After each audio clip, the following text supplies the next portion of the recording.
Welcome to the Sports on Prime. I'm Gary Al Smith. I know. Yeah, everybody's telling me that why should a man be doing the sports today on the Women's Day? But I'm telling you that we're going to be having a lot of women's content because in marking the International Women's Day, FIFA decided to have the draw of the Women's Under-20 World Cup today. And Ghana has found out the teams they're going to face. They'll be facing France, the host nation, and also Netherlands and New Zealand. Netherlands and New Zealand are two teams that Ghana is very familiar with.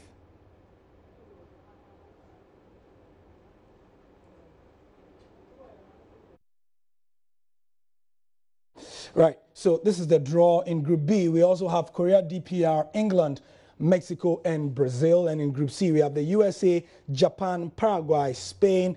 In Group D, Haiti qualifying for the first time, China, Nigeria, and Germany. European football today as well, and it's been an interesting one, to put it mildly, where Arsenal are concerned.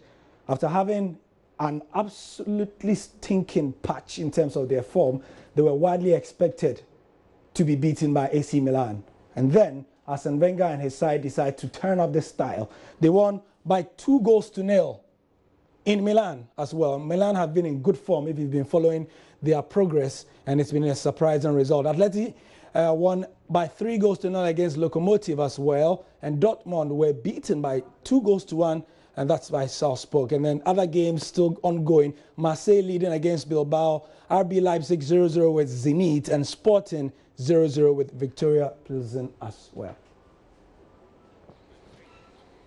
Yeah. And as part of International Women's Day, sports journalists have saluted Mercy Tegu, Margaret Simpson, Alice Annum, and Theodosia Okun. Quite a number of names come up. I would start with Mercy Tegu Kwaku, simply because of what she's been through, what she has stood for. She started as a player in those days. Her parents didn't want her to play football. She had to sneak in and out. Sometimes she would wear her uniform and pack her bag and send it ahead to Kumasi. After playing the last World Cup in 1999, she decided to get married. She had kids. She lost a child.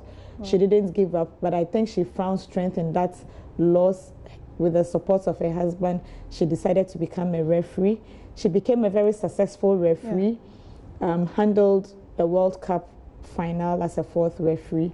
And after that, she thought that she still had something to give to women's football, and she's now the coach.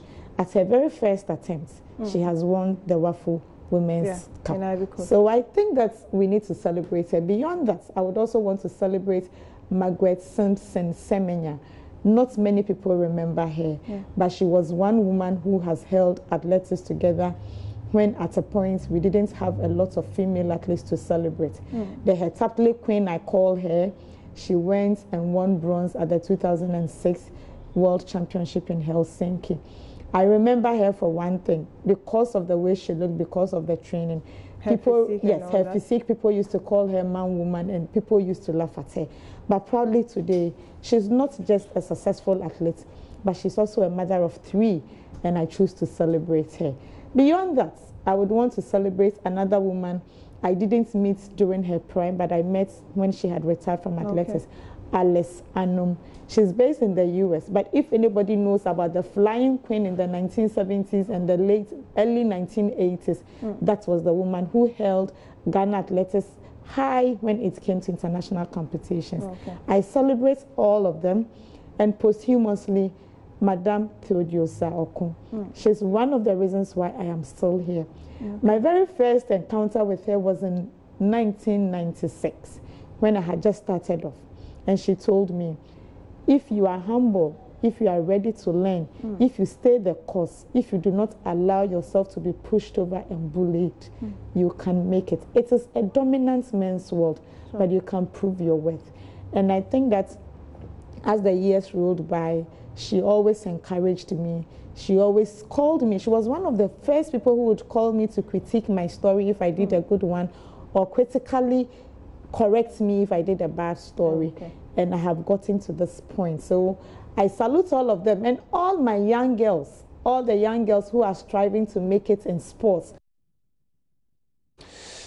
Great stuff on International Women's Day. Historic people doing great things for Ghana. We salute them all.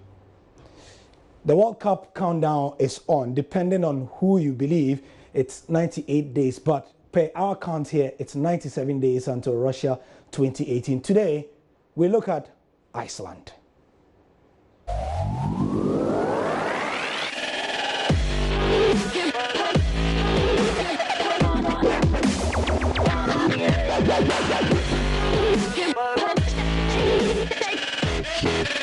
For me, it's the biggest. It's like the roots of football. It's like the roots of everything in life, that you don't need a lot of people, you only need the right people around to do big things. And what they did so far in football is unbelievable.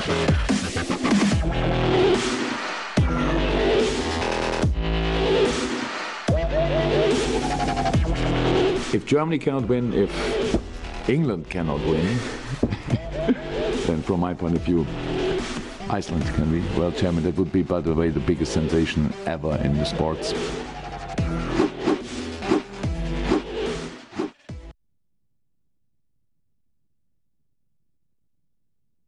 You can check out these World Cup countdown videos on Facebook. So, Iceland, that's what we're talking about. And today we are taking you to the capital of that country, to Reykjavik.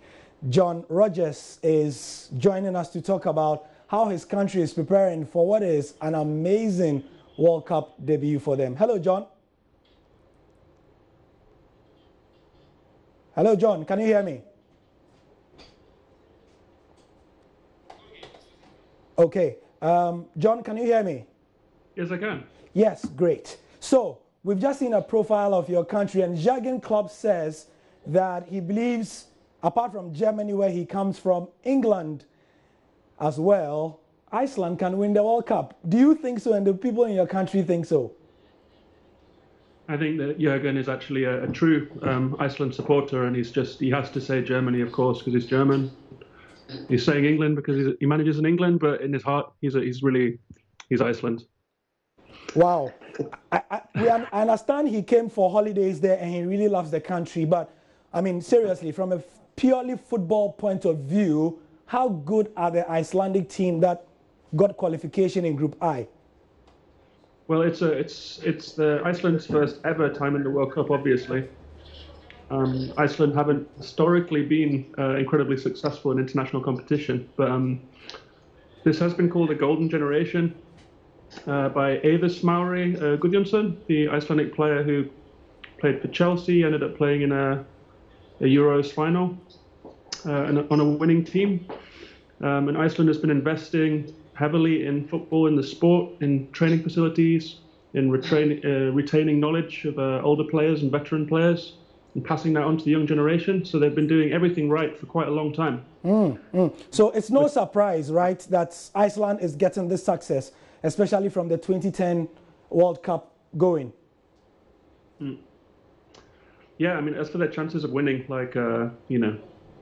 Iceland are very happy to even be in a World Cup. It is the first one. So, but once people are there and the World Cup mania takes hold, then who really knows what's going to happen? Yeah, they've proved that they're an organised side. They've proved that they can defend well. They've proved that they can score goals, and there's a lot of talent in the side. So we'll just have to wait and see. Yeah, we'll have to wait and see.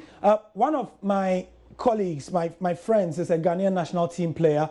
Her name is Samira Suleiman. She plays in one of the leagues in Iceland.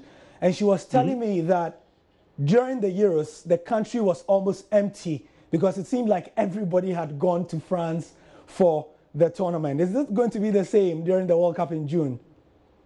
Yeah, if it's a country of 330,000 people in total, I think it's 20% of all Icelanders have applied for tickets at the World Cup. What?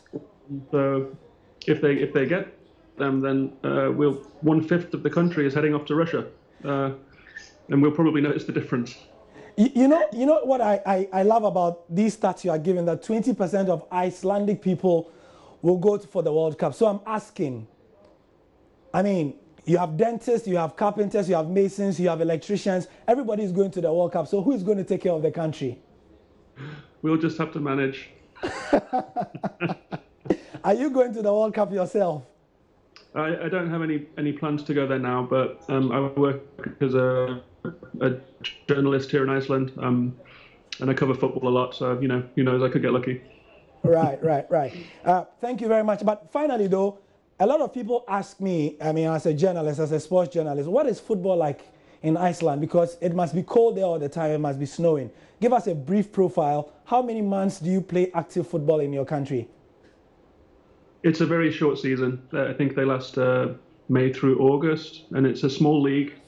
It's a small country. It's a small league. I think there are 10 teams in the top division, which is the Pepsi League.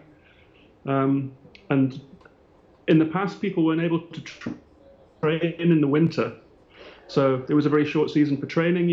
Yeah. But now they have these indoor stadiums. People can train year round. Footballers take it a lot more seriously, and they have access to more facilities than ever. But there are some crazy grounds here. There's a ground in the Westman Island, a tiny volcanic island, where David James was briefly, the former UK goalkeeper, England goalkeeper, and he's reported like kicking the ball into the air and it just being taken by the wind. So, all right. Extreme conditions here. Right, John, many thanks. We appreciate you joining us. And of course, as the World Cup draws closer, we'll be having you on again. Many thanks. Cheer for Iceland. Yeah, we'll be cheering for Iceland as well. And I'll be back with a football show that will be at 10:30 for us to talk more about the World Cup countdown and other things. I'm Gary L. Smith. Bye-bye.